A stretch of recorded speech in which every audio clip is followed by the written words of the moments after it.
Start करते हैं work and energy.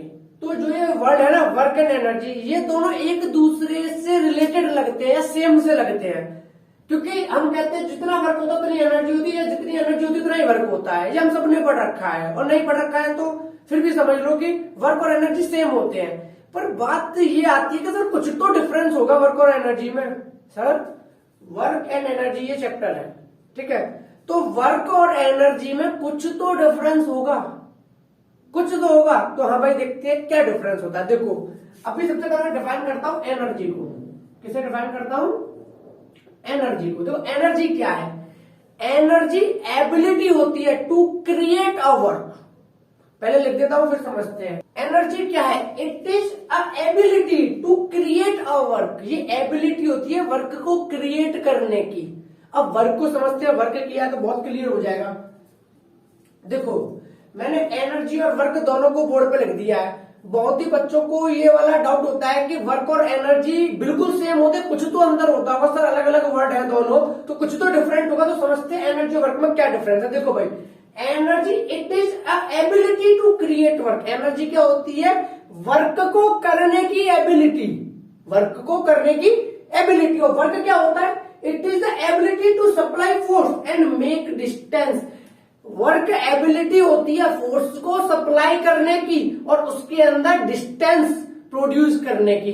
अब इस बात का मीनिंग क्या है? देखो भाई दोनों एनर्जी और वर्क को एक एग्जांपल से समझाने की कोशिश करता हूं। देखो भाई अगर आप वर्क करना चाहते हो, अगर आप वर्क करना चाहते हो तो ये इसेंशियल कंडीशन है, नेसेसरी कंडीशन है कि आपके पास एनर्जी होनी चाहिए।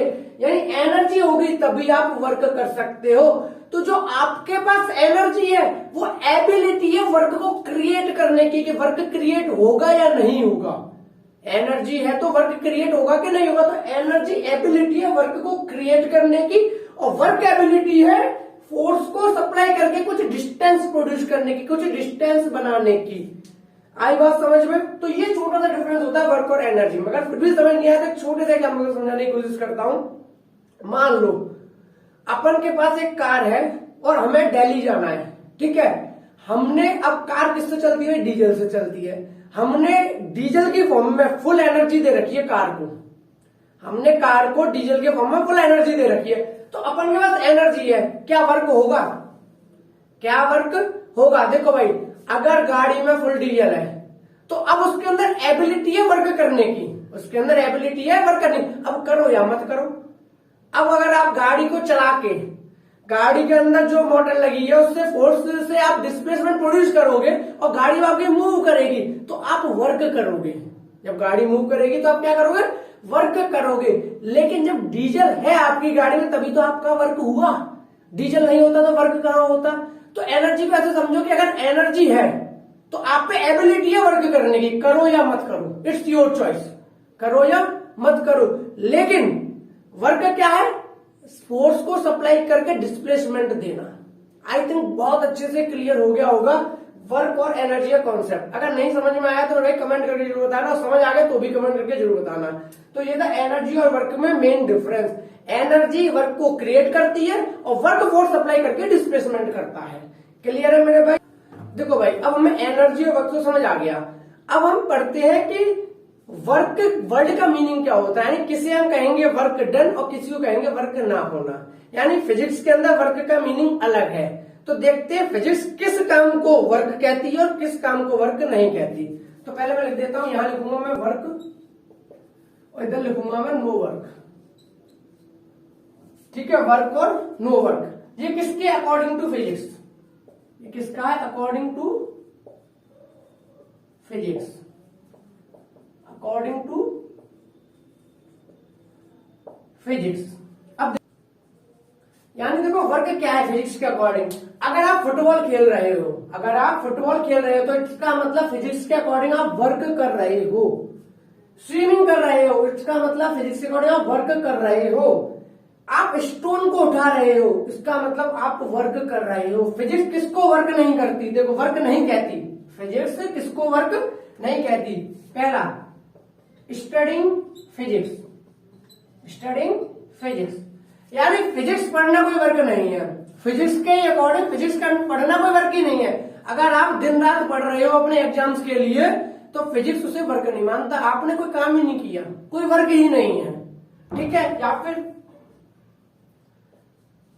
Pushing a wall of your home, अपने घर की वॉल को पुश करना। आप लगे पड़े हो अपने घर की दीवार को फोर्स लगा रहे हो और आपको काफी टाइम हो गया, लेकिन आप कितने भी थक जाओ, आपने कोई वर्क किया ही नहीं, ठीक है। तो एक हो गया स्टडिंग फिजिक्स, एक हो गया पुशिंग अ वॉल। एग्जाम्स के लिए पढ़ रहे हो, स्टडिंग फॉर एग्जाम। अगर आप एग्जाम्स के लिए पढ़ रहे हो तो भी आपने कोई वर्क नहीं किया फिजिक्स के अकॉर्डिंग, तो समझ रहे हो ना मेरे भाई। हम डे टू डे लाइफ में जिसे वर्क कहते हैं, एक्चुअली फिजिक्स उसे वर्क ही नहीं कहते। वो आपको याद आ रहा होगा, आपको याद क्या आ रहा होगा, मेरे को याद आ रहा है, जब बचपन में मैंने क्रिकेट खेलने जाया करता था तो घर वाले बुलाने पहुंच जाते थे और बोलते थे कि भाई कुछ वर्क कर लिया कर, भाई कुछ वर्क कर लिया कर, पूरे दिन खेलता रहेगा। आज पता चल रहा है कि भाई खेलना तो वर्क है, पढ़ना वर्क नहीं है। समझ आ रही है बात, खेलना वर्क है। देखो भाई, प्लेइंग फुटबॉल वर्क है, स्टडिंग फिजिक्स कोई वर्क नहीं है। यानी फिजिक्स के पॉइंट ऑफ व्यू से अगर आप एग्जाम्स के लिए पढ़ रहे हो तो कोई वर्क नहीं कर रहे हो। क्लियर है मेरे भाई। लेकिन ये तब नहीं पता था, ये बात फिजिक्स ने ही हमें बताई कि क्या वर्क है क्या वर्क नहीं है। तो आई थिंक बहुत अच्छे से क्लियर हो गया। ये डे टू डे लाइफ में हम इन्हें वर्क बोलते हैं, पढ़ रहे हैं फिजिक्स, भाई वर्क किया है बहुत।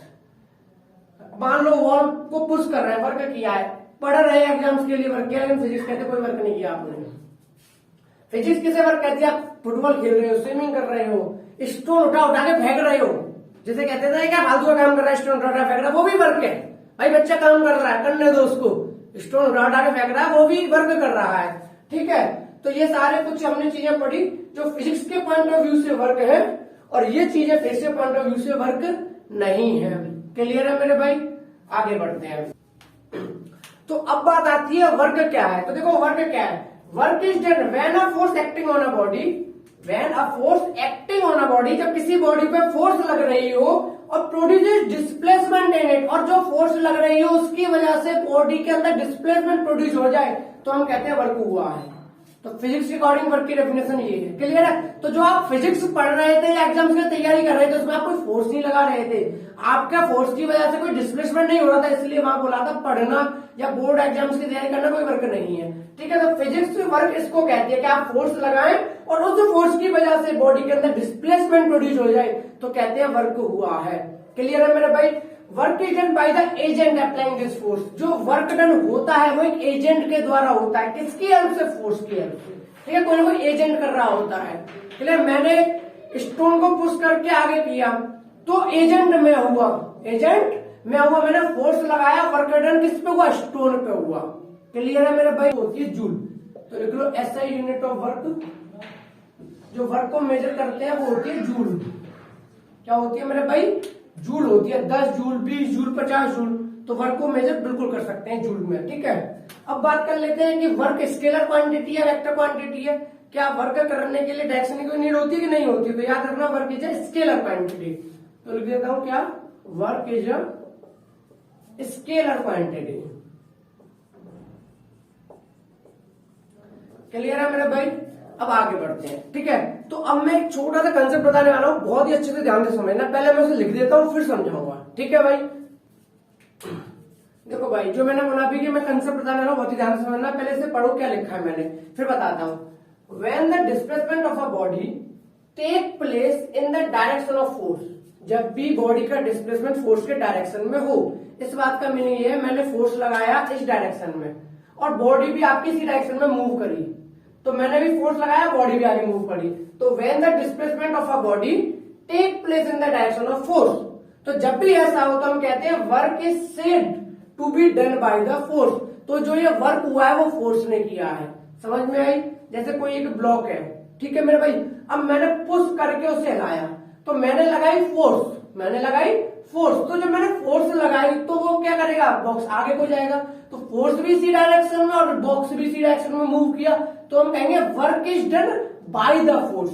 फोकस रखना इस बात पे। क्या बोलेंगे? Work is said to be done by the force. इस वाली लाइन पे work is said to be done by the force. Clear है कि फोर्स ने वर्क किया है। अब दूसरा कंसेप्ट समझाने वाला हूं, वो ध्यान से समझना, ठीक है। तो जो मेरे भाई दूसरा कंसेप्ट था वो क्या, वो ध्यान से समझना। When the displacement of a body take place in the direction opposite to the direction of force, जब डिस्प्लेसमेंट फोर्स के डायरेक्शन के अपोजिट में हो। ऊपर वाले में क्या था, जब डिस्प्लेसमेंट फोर्स के डायरेक्शन में हो। यहां पर क्या है, when the displacement of a body take place in the direction opposite to the direction of force। जब भी डिस्प्लेसमेंट फोर्स के डायरेक्शन के अपोजिट में हो, the work is said to be done by the body against force। इस पर focus रखना। the work is said to be done by the body against force। यहाँ पर the work is said to be done by the force, और यहाँ पर work is said to be done by the body against force। Clear है मेरे भाई? तो इस पॉइंट को समझते हैं। देखो भाई, इसका मीनिंग क्या है कि जब डिस्प्लेसमेंट ऑफ फोर्स दोनों एक दूसरे के अपोजिट डायरेक्शन में हो, तो हम कहते हैं work is done by the body. Work is done by the body, और यहां कहते हैं work is done by the force. दोनों में फर्क है। देखो ध्यान से समझाता हूं। देखो भाई, एक बात बताओ, जब भी अपन लोग चलते हैं, ठीक है, हम जब आगे की तरफ चलते हैं, ठीक है, तो मेरा मोशन किधर हो रहा है, आगे की तरफ। अब एक बात, फ्रिक्शनल फोर्स कहां लगती है, अपोजिट में। जब हम चल रहे होते हैं आगे को, तो फ्रिक्शनल फोर्स अपोजिट लगती है। तो ये अपन के लिए बेस्ट एग्जांपल रहेगा। फ्रिक्शनल फोर्स मेरी तरफ, फ्रिक्शनल फोर्स मेरी तरफ, और बॉडी का मूवमेंट आपकी तरफ। तो ये सेकंड वाले का एग्जांपल हो गया। जब भी फोर्स का डायरेक्शन और मोशन का डायरेक्शन अपोजिट हो, तो हम कहते हैं work is done by the body against force. Work is done by the body against force, यानी अब वर्क किसने किया, बॉडी ने किया है। किसके अगेंस्ट, फोर्स के अगेंस्ट। जब क्या है, फोर्स और बॉडी अलग अलग डायरेक्शन में, अपोजिट डायरेक्शन में। क्लियर है? फिर से दोनों को समअप कर देता हूं।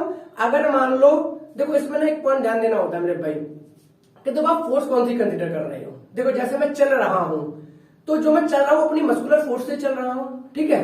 तो अगर मैं मस्कुलर फोर्स को कंसीडर करूं, किसको कंसीडर करूं, मस्कुलर फोर्स को, तो मस्कुलर फोर्स भी मेरा आगे की तरफ है, बॉडी भी आगे की तरफ है। एग्जाम्पल हो गया फर्स्ट वाले का, यानी कि मस्कुलर फोर्स भी कह रही है आगे चलो, बॉडी भी आगे चल रही है, यानी फोर्स और डिस्प्लेसमेंट दोनों एक ही डायरेक्शन में। तो क्या कहेंगे, work is done by the force. Force work कर रही है आगे मूव कराने में, तो बोला जाता है ये work is said to be done by the force. Work is said to be done by the force. अब इसी में अपन इसको समझते सेकंड एग्जांपल को।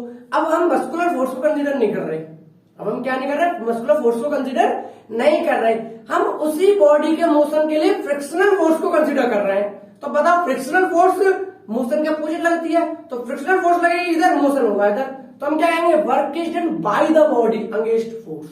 तो ये दोनों पॉइंट समझ लेना, कब बोला जाता है work is done by the force, और कब बोला जाता है work is done by the body against force. Clear है मेरे भाई? अगर फिर भी समझ में नहीं आया ना, तो कमेंट सेक्शन में कमेंट करके जरूर बताना। तो ये अपन का छोटा सा टॉपिक था वर्क के बारे में, कि वर्क क्या है। पहले तो मैंने बताया वर्क और एनर्जी में डिफरेंस क्या है, फिर मैंने बताया वर्क है क्या। अब नेक्स्ट वीडियो में सीखेंगे वर्क को कैलकुलेट कैसे करते हैं, how to calculate work. Work कितना है, कैलकुलेट कैसा होता है, वो अपन नेक्स्ट वीडियो में सीखेंगे। यहाँ हमने बस वर्क का कंसेप्ट समझा। क्लियर है मेरे भाई? अगर यहां तक किसी को किसी भी तरह का डाउट हो, तो भाई कमेंट सेक्शन में कमेंट करके जरूर बताना। ठीक है भाई, thank you so much. Okay.